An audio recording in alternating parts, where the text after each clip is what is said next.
Our friends, welcome. It is week 3, day 3, meaning that it is the last day of your third week, meaning that we've only got just a couple more days left.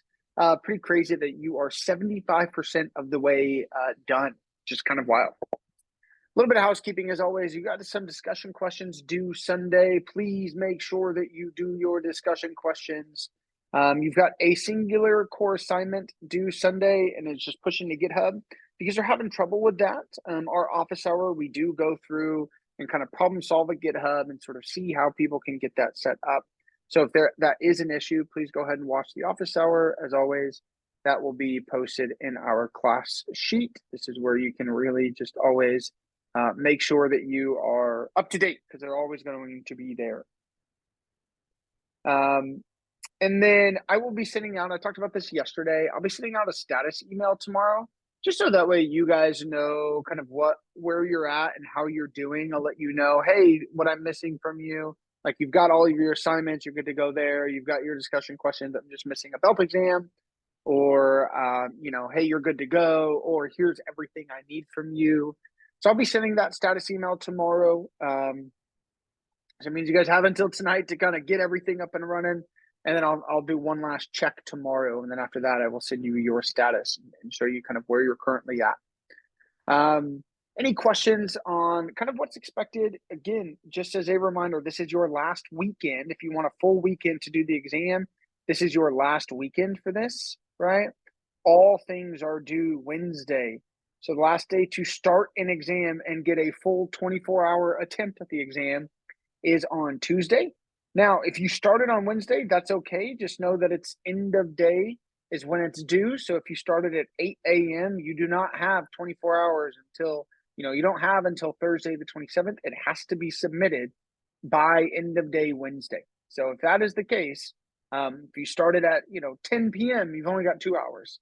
So please make sure that you guys are aware of that you know that, and that you're prepared for that. Don't get to that point. I definitely just don't even allow it. Allow yourself to kind of jump in and dive in and make sure that you get everything done.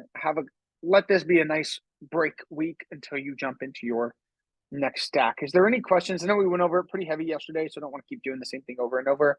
Are there any questions on what is the expectation for you, and what we have as an expectation from you before you graduate? Anything at all?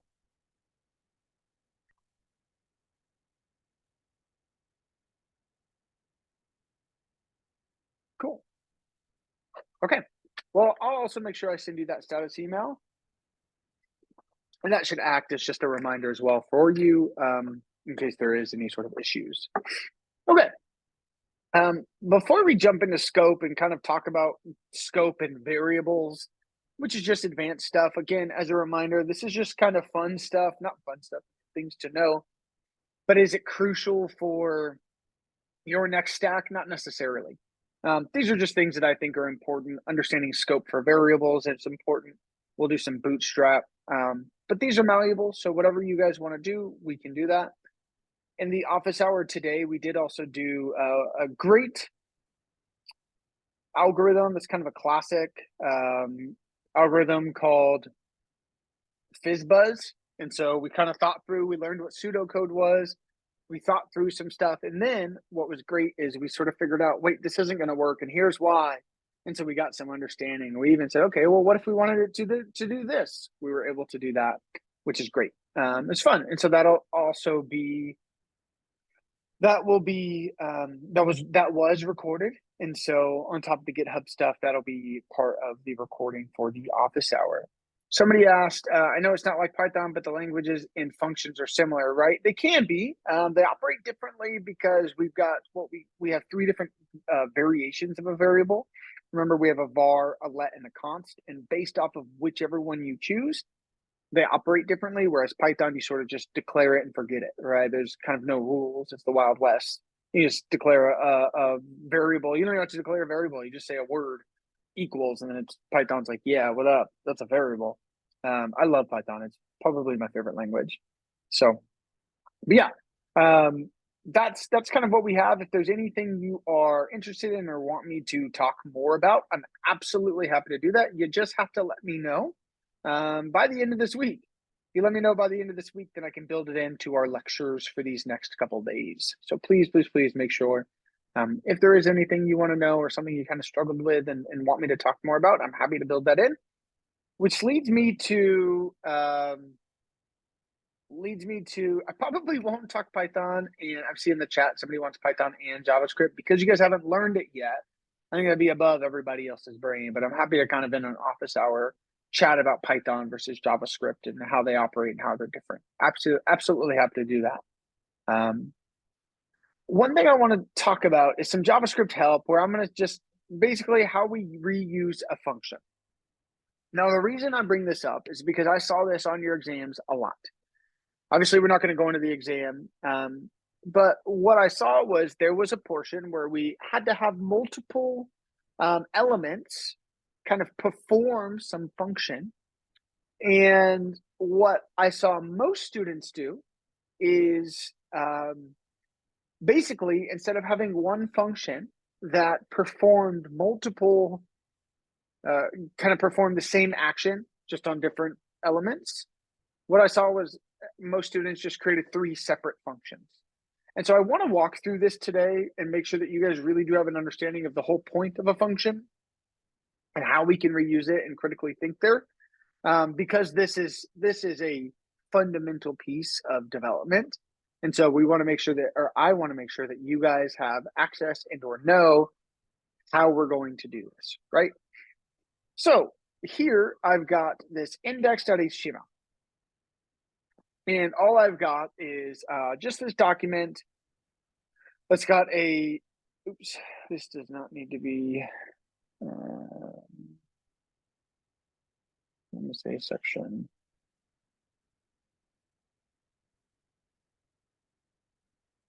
Cool. I don't necessarily need a container. That's okay for right now. We don't care how it looks, and really the functionality is what we want.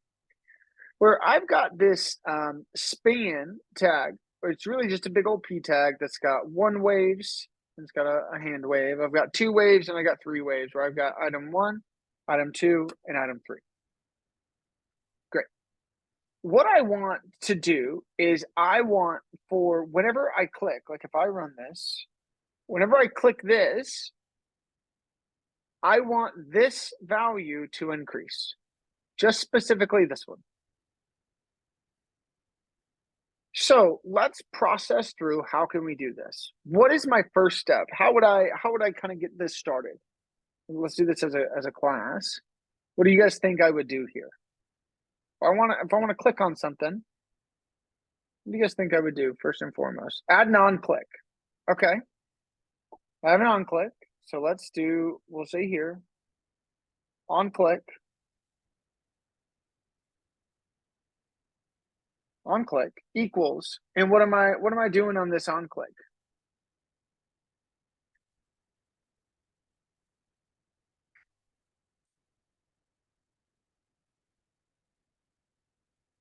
Am I just saying increase likes? Increase likes, okay. What does increase likes mean? It's a function name of the function you're gonna run whenever a button is clicked. Okay, where's that function at? Well, we'll have to go make it in JavaScript. Yeah, we will, right?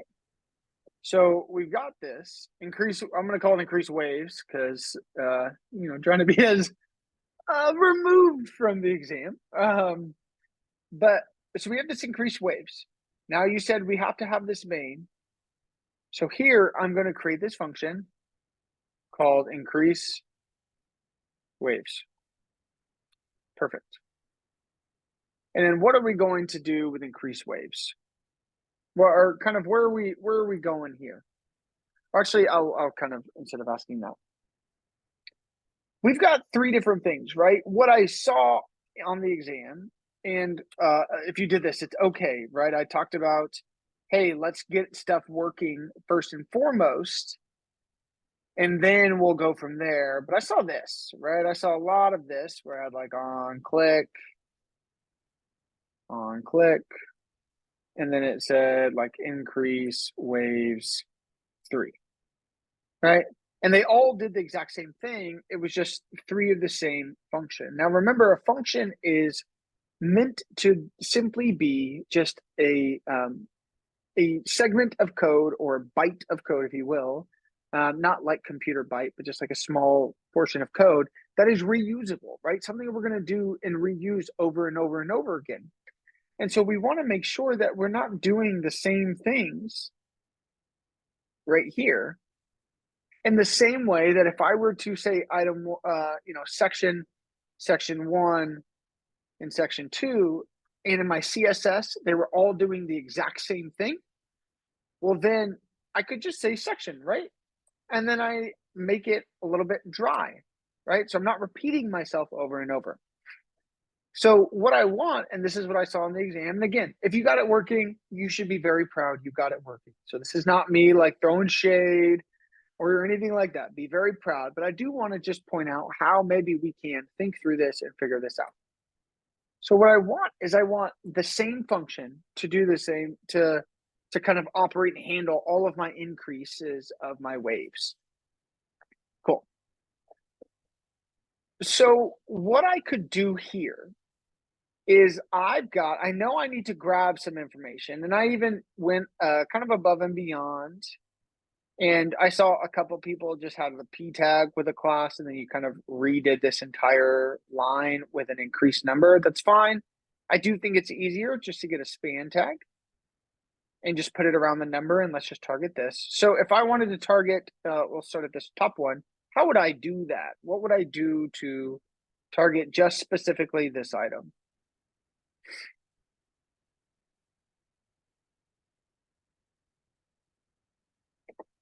Give it an ID. Well, I've already got an identifier, right? I've already got this class. I could use ID. That's fine. Query selector.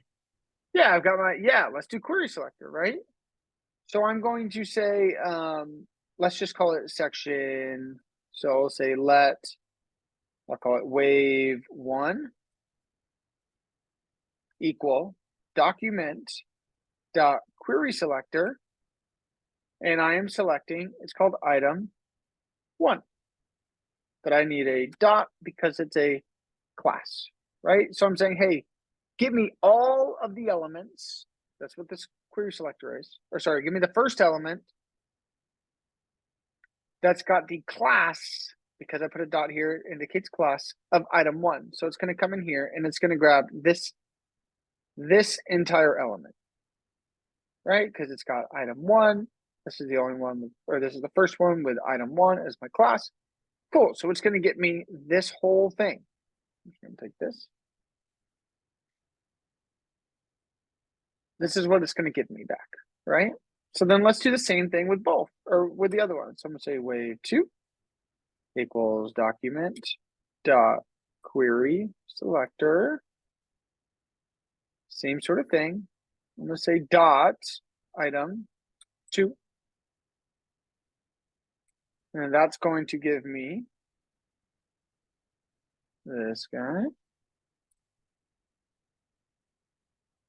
They're going to do the same thing, so I can just kind of copy and paste it.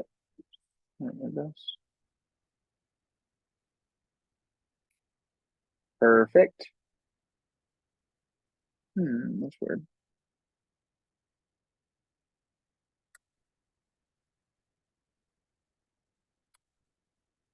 Okay.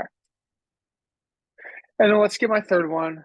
Let wave 3 equal document dot query selector item 3. Perfect.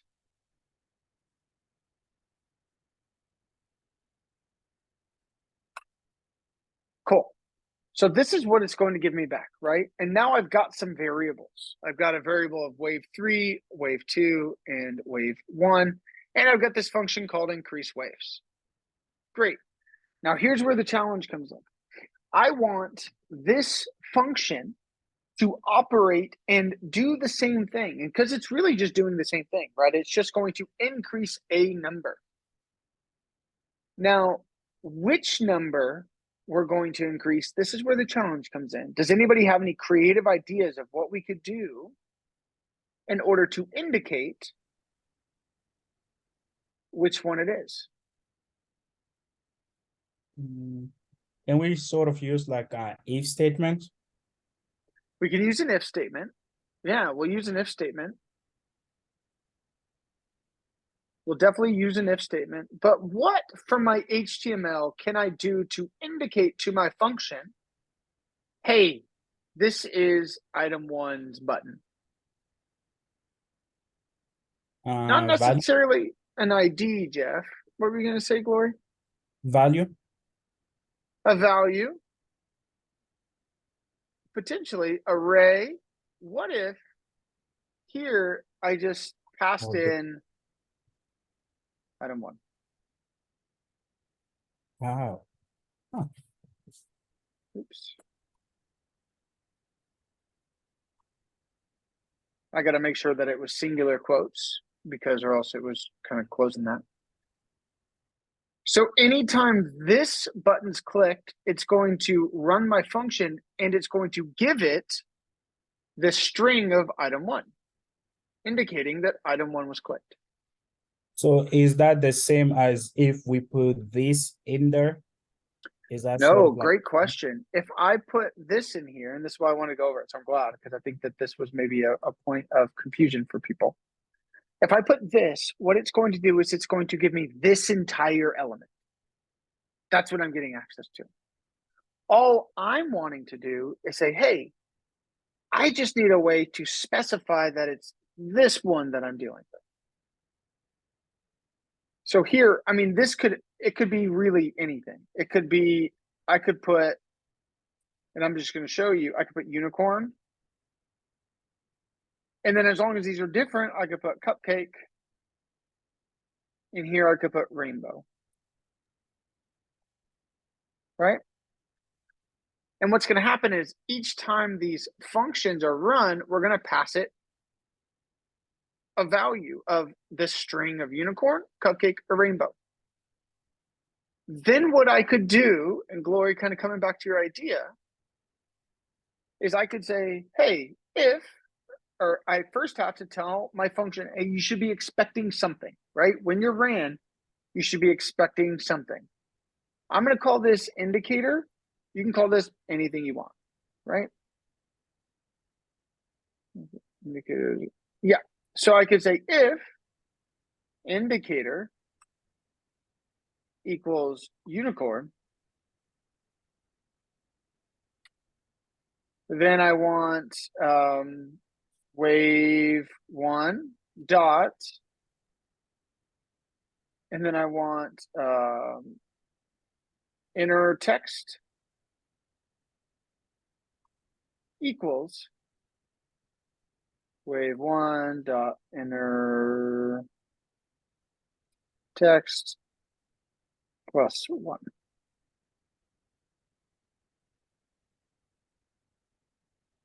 So I'm saying, hey, if my indicator that was passed in from HTML, if it's this,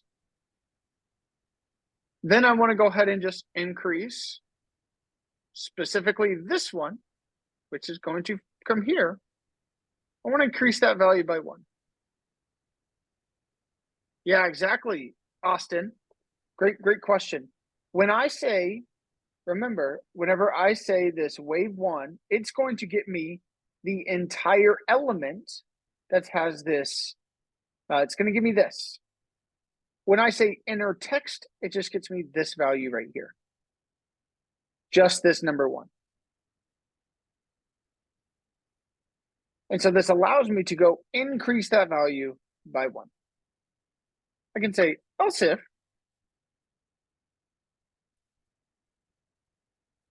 indicator equals cupcake, and I just use cupcake just to show you it can be anything, and we'll go in and we'll actually change it. Well, cupcake was associated with item two, right? Which is my wave two. I'm gonna say, well, wave two dot inner text equals wave 2 dot inner text plus 1. And then lastly, else, because I'm assuming, hey, this function's not running unless one of these 3 hits, right? I could do like an else if, that's fine. But I'm gonna say else if, or just else. I say wave 3 dot inner text equals wave 3 dot inner text plus 1. Thank you for this catch. Plus 1. There you go. So now, if it's unicorn that's being passed through, then this function is going to increase this one. If it's cupcake, then it's just going to increase this one. And then else, meaning it's not unicorn or cupcake. Well, we know by default, it's got to be then rainbow. We don't have to, but we can. And so now if I were to run this, if I were to come here and I refresh, I click this, there's an error. Why is there an error? Let's see.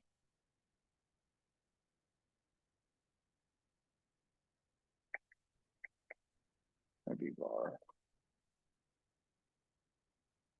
Let's try if it's var. No, let's come back. We saved it. Increase waves, indicator. We say increase waves. We pass our indicator.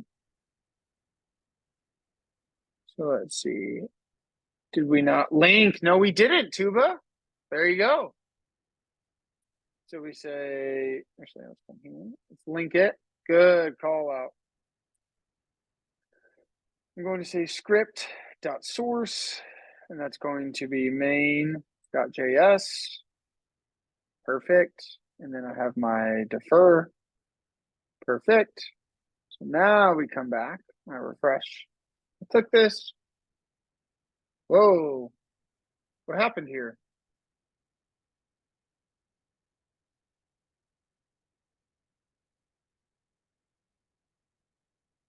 Anybody know what happened? Yeah, instead of a number, right, it's a string. It's not because it's not plus plus, it's because our inner text is a string. And so what JavaScript will do, and this is a weird nuancy thing of JavaScript, is if I've got a number here and I'm trying to add it to a string, it'll actually convert this 1 to a number and then concatenate it. Right? And so that's why I got 1, 1, 1, 1, 1, 1, 2, 2, 2, 2, 1, 1, 1, 1, 3, 1, 1, 1, 1, right? Because it's just adding another 1 to it. So what I can do is I can change this to a number. Does anybody remember what the number is? Is it parse int?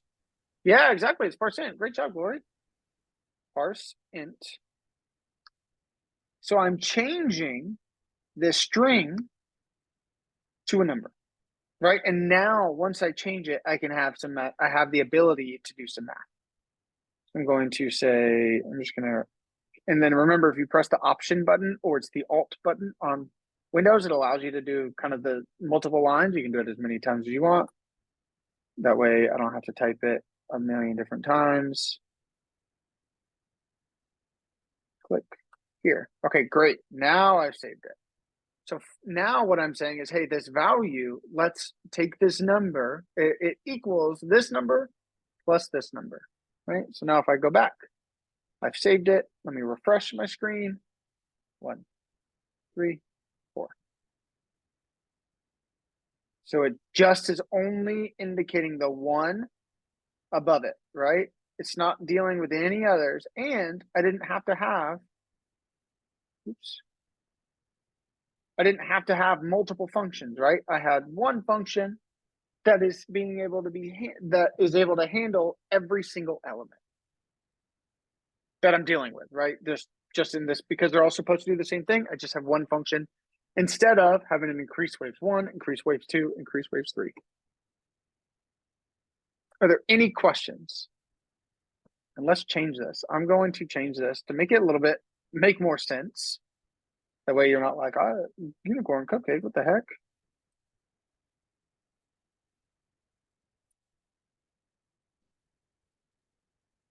Now I can do item one. I can do a word like item one if I just typed in like a one or a zero. You know, if I typed in a zero, like if I just put the number zero here, did that, I could also just check and say, hey, was whatever was passed in zero? So it doesn't matter which one I do. Oops. Doesn't matter. So somebody asked a great question. Indicator is equal to element. So indicator is just what I'm deciding to name this parameter that's coming into my function, right? Where I'm naming this argument. This also could be unicorn. It could be cupcake. It could be rainbows or, you know, Fiji if we wanted to. I just chose the word indicator so because it indicated which button I was dealing with. This could be anything. All this does is it takes on and represents the value that's passed in my function. So when this function is called here, when this button's clicked and this function is called, indicator just represents the value of item -2. So if I were to console log, if I were to console.log indicator, then we would see, let me open my console. Cool. If I refresh, we're good to go. I would be able to see item 1. I click this, I see item 2 because that's what's being passed into my function. I click this and it's item 3. It just represents what my function is receiving. And then I'm saying, cool, I'm receiving this value of item 1. I'm going to refer to that as indicator, but its value, as we just saw when it was console logged, is just item 1, 2, or 3. Cool. So does that help, guys? I mean, are there any questions? I saw this on the exam over and over and over again, so I wanted to make sure that I clarified and showed you a way that we could have had this work this way. And if you haven't taken the exam, then here's a little bit of help for you. You're going to have something like this. Adam, were you able to do it in one function, even though you did it completely different? I'd be curious to see how, what did you do, or to hear how you did it, how you did something different.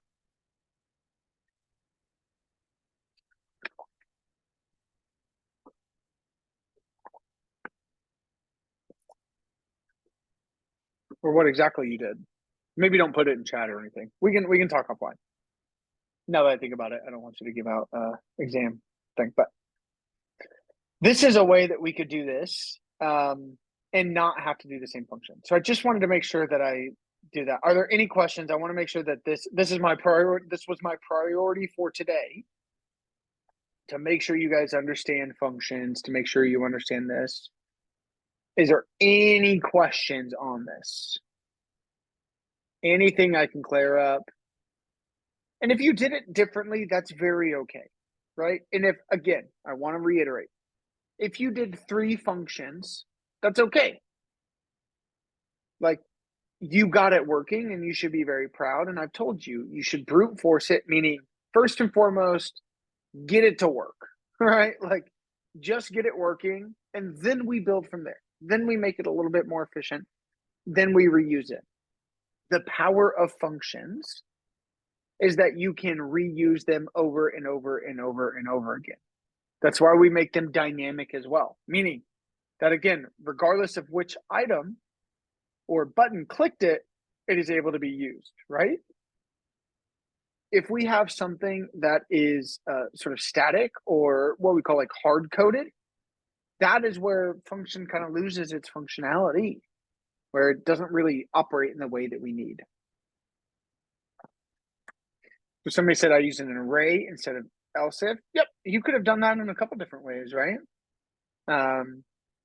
Yeah, you could have used arrays, you could have used an object, you can there's a ton of different ways to do this. This is just a way that I think is probably easy, and I just wanted to explain it. Here's one way that you could do it just in one function.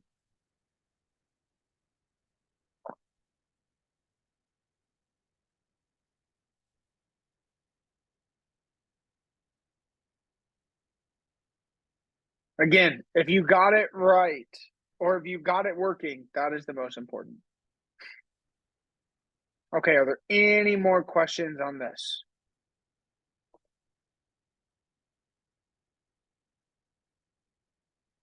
Clear as mud. Can you guys put a 1 in the chat if this is a-okay? Put a 0 if it's not. If you have any questions, this is, again, my focus for tonight's class. We're going to talk about scope and we're going to talk about different things, but wanted to really make sure that you guys understood that this is how you can handle that. Okay. Cool. Great. Awesome. Okay. So kind of moving on to the second part of tonight's class. We're going to learn more about JavaScript. And I want to first say, I'm going to say JavaScript scope. Because scope is something that is going to be important to an extent. Like the more, I mean, it is an important thing. Don't hear that it's not. Is it going to make or break your code right now? No. It might, you know, if your code's not working, this might help you understand why. But I think there's a lot of resources out here for scope. So if there's anything that I don't necessarily talk about, or if it isn't if it's not making the most sense, there is a lot of resources. Again, W3 schools. I don't know why halfway through every class, I don't know why. I don't know if my job was too much. I don't talk during the day or what. Anyways, W3 schools and MDN both are going to have some great ideas and great explanations of this with examples. So please make sure you guys are going through these. If things are not clicking, do not just rely on, though I think our platform is good and my instruction hopefully is good and TAs are awesome. Part of your job is going to have to be reading documentation. And trust me, it is the worst. Like maybe you like reading, that's fine.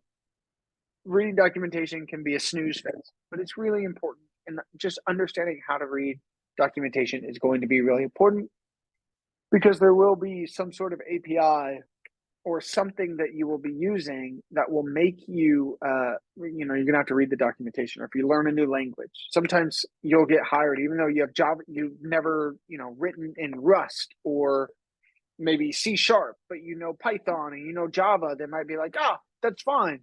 So you're going to have to go like learn a new language. That's a really common thing. You're going to be learning constantly. So got to get used to reading documentation. Cool. So there are quite a few ideas about scope. There's quite a few resources on scope. And the main things I kind of want to touch on is, we have quite a few things that I'm going to touch on. So scope really, from a high level, just refers to where your function is able to be retrieved from, right? And so right now, what we're doing and what we've sort of dealt with is what we call a global scope, meaning that if I go into this function and I call wave 1, I have availability to it, right? I can go and I can grab wave 1, and I can grab it and get its value and do something to it, right? I have the availability. It is able to be widely used. That is what we call a global scope. I have like a definition here, and it is just variables defined outside of any function or block or module, which have a global scope. So you can think of this as like a block, right? So like an if you've got the curly brackets, this is obviously a function, but if you have like a curly bracket from an if statement or a for loop or something, that'd be a block. They can be accessed from any part of the code. So like if we're looking at this right here, and I've got this variable called var, global var. Because this is declared just kind of like how we have, right? There's nothing, it's not inside of a block or a function or a module or an if statement or any sort of for loop. this is what we call a global variable. Right? I can access it within my, if I say global var right here, I can access it and its output will be I'm global, right? I'm able to grab and retrieve the information within my function and then access it and do something with it. The second type of variable scope is what we call local scope. Local scope. That means these are variables defined inside of a function or a block have local scope. So here, my function is declared. I've got my curly brackets right here, right? These two brackets. And then within my function, I declare a variable. This one called local var, meaning I'm local. Cool. If we console log within the same block or within the same function, I have access to it. Cool. I have the ability to read it, and my output is going to be I'm local.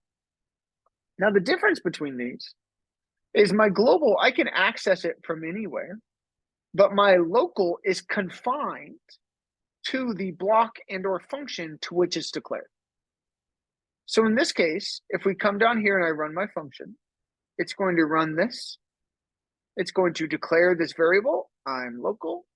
Oops. It's going to console log global variable or global var, which I have access to because it's global. Anywhere in my code, I can read it.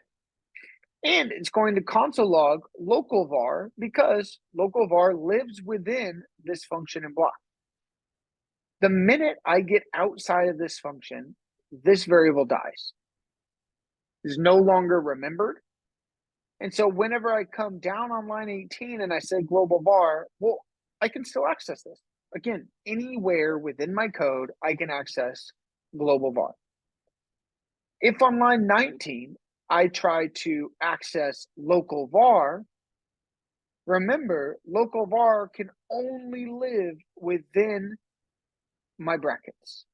Outside of it, I'm going to get something called a reference error, where it's going to say local var is not defined.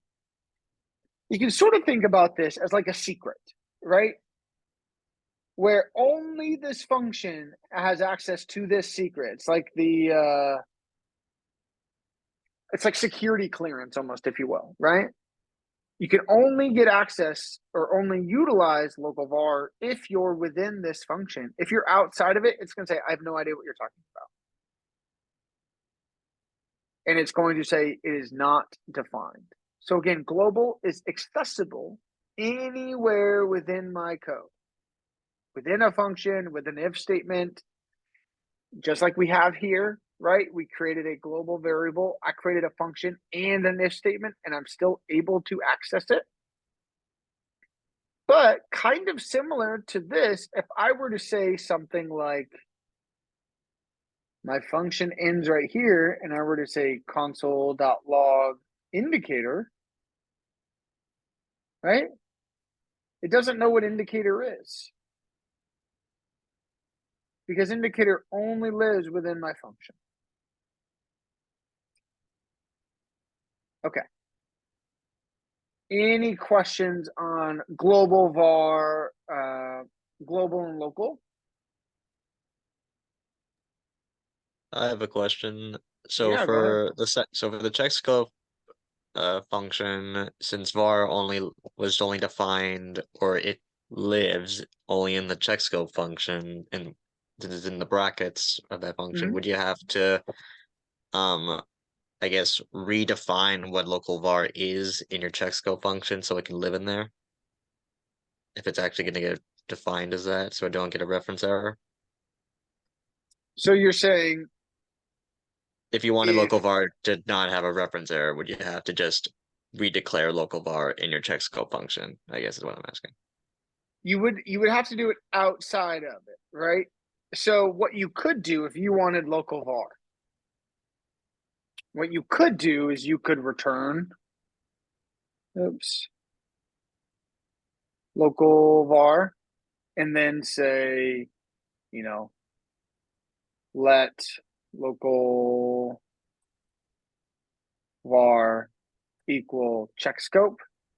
And what this would do is it would run this function, it would return local var, which is this value, and then it would declare it kind of, this would be our global, right? Declare it outside, and then that's how you would get that value out here.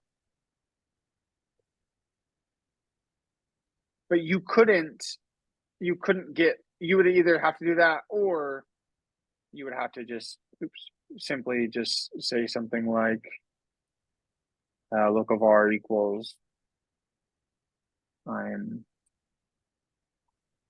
local out here, right? Then if I said local var, it will now reference this. And let's run this because it should be different, right? Because this is capital L and this is lowercase l, we should be able to see. Let's see. Let's see if this runs. I'm gonna get in there. So I get I'm global, I'm local, right? So it got I'm global, I'm local.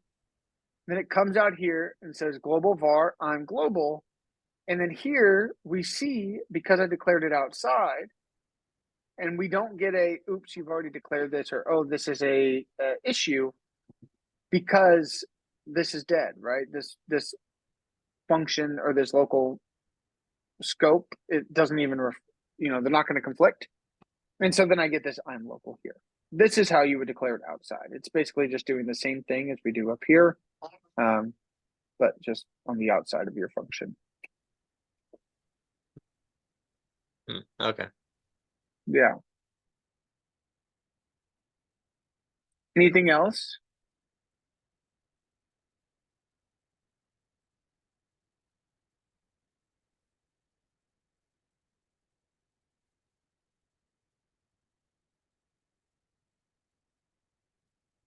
So I guess for an add-on, you would just declare it outside of your function.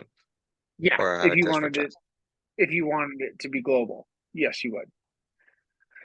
Or you would return the value. Like if it was like a mathematical, like, the summation equals blank, you would just return that and then set a variable to equal whatever your function is, like check scope. Those are the two ways you could kind of get that value outside of your function.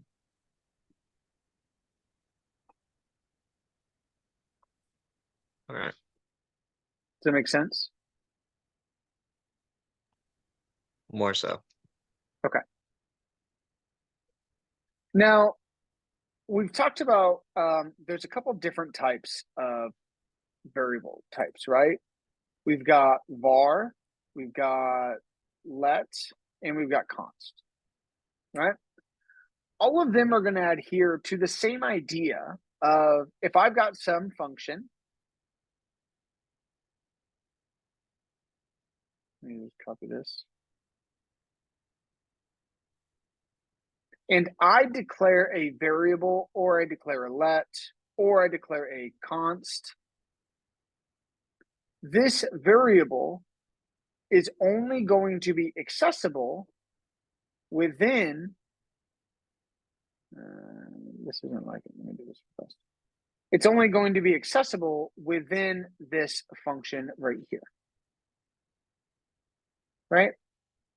Both of those are good. They're function scoped, meaning that, hey, regardless, they are function scope. This is good to go. Now, a var will adhere to this. So if I just say var, cool, that's going to work everything a-okay. That'll work just fine. And if I were to say something like var, just like we saw, local var out here, if I were to console log this, then it's not going to work. We're going to get this reference error because var adheres to the function scope. Now, one thing, and this is the difference, and I see this in chat, why declare a function with var? Isn't it easier just to find global vars? So it's not always beneficial to have everything global. Sometimes you need to keep things internally, and as you go on, you kind of get more into like dealing with databases and data. you're going to want to kind of keep things kind of scoped down, right? So that way you're not rewriting things or overriding it, because that's a big issue, right? And that's where this whole thing is let's say we had 1,000 lines of code and I got this global var, or maybe I just have like first name on line, 958, but then also on line 900 or on line like 643, I say var first name equals another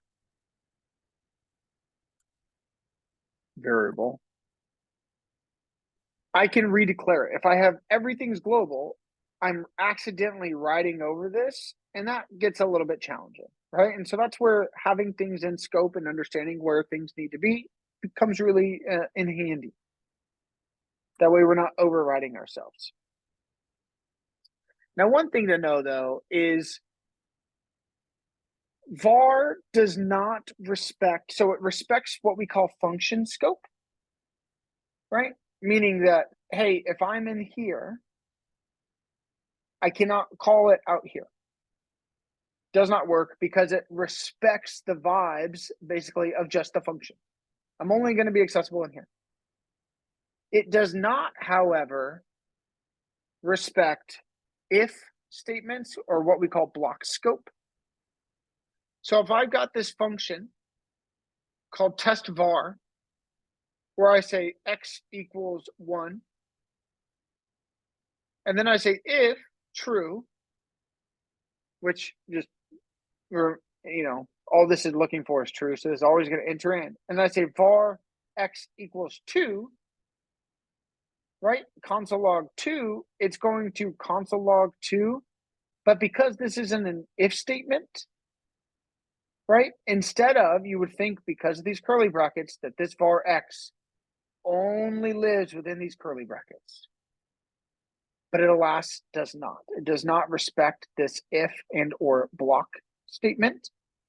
And so if I console log outside of it, it's still going to live here, or it's still going to refer to this value, and it's going to have an output of 2. So again, if I were to say var x, console.log var x, or just x, it's going to, I'm going to get a reference error because it respects, hey, I only belong with inside this function. It does not do the same thing when an if statement comes in play. It does not respect and say, oh, I only belong, or this reference of x only belongs within here. It doesn't do that. It does not respect what we call block scope. So this would be a for loop, right? Or an if statement. Those are block scope.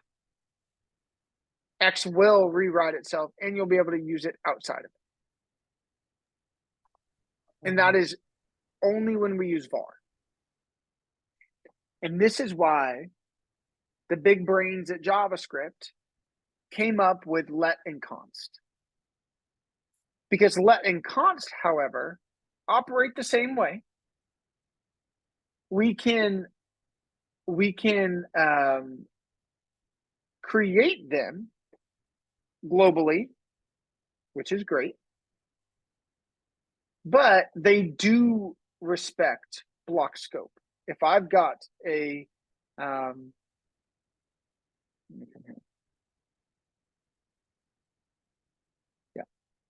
if I've got this block scope here, right? So I've got this here, I've got just me declaring let y and z, I've got global, also global. Then within my function, I've got y local, z also local, right? These are local and also local. We've already seen this kind of operate, right? So we see that, hey, this lives in a function, nothing kind of different, right? This reference of y and z live within this function only. Oops, sorry. Live within this function. They're not going to overwrite these ones. Right? That's why our output is there. And then when we're outside of my function, boom, we get these globals. You say, hey, I only belong with inside this function. Now, when we're dealing with block scope as well, we can see the same thing. If I say let x equals 1 and const y equals 1, if I say if true, meaning again, we're entering in here, let x equals 2, this is going to be a completely different variable. And it's going to say, hey, I only belong within this if statement. So whenever I refer to console log x, it's going to refer to whatever x lives or means within this statement. Now, obviously, if I didn't have an x here, right, if this didn't exist, then I'd be referring to the global variable. But because it does exist, it's saying, oh, these, let's just use the one that's within here and only within here, right? It doesn't refer to this global. Then when I get outside of this block, x refers to this global variable, or y refers to the global declaration of x and y. So it does respect the block scope of JavaScript. So your for loops and your if statements, let and const, will respect it and only live within the confines of these curly brackets. So that's why we say, hey, start utilizing let and const, because they operate in a way of the way that it's supposed to operate, or I guess not necessarily supposed to, but is the most beneficial for it to operate.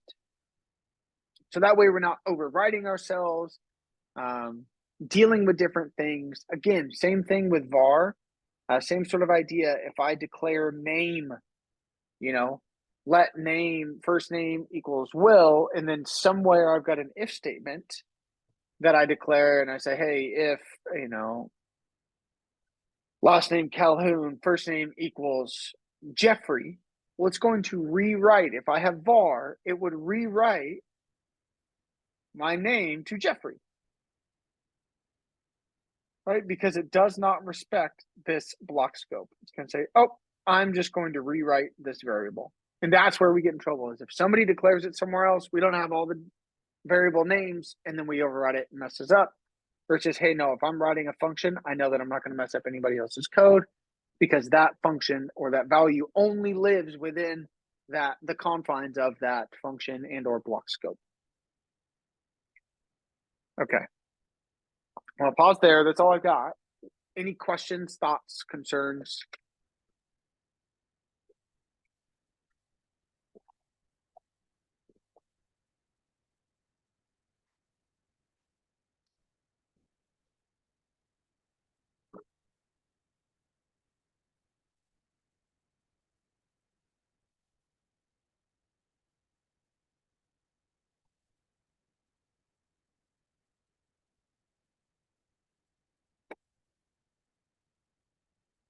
You can think about this as my global, right? Or I guess we could think about this as my function scope. So then I can access everything, or I have access to everything, like this let. And then here, this is its own thing, right? And only whatever's in the confines of that will that live.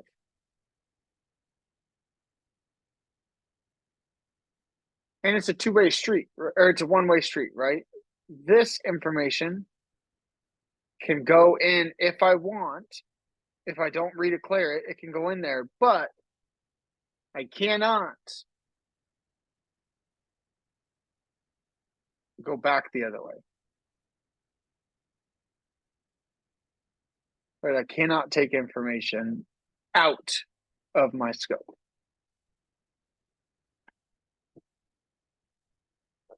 Any questions on this? Just put a 1 in the chat if this makes sense, put a 0 if it does not.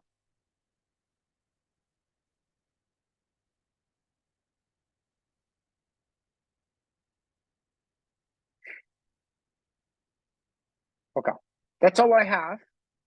all I have for class tonight. So I will stick around in case anybody has more questions. But if not, I hope you guys have a wonderful weekend. Good luck if you haven't taken the exam, and we will see you next week.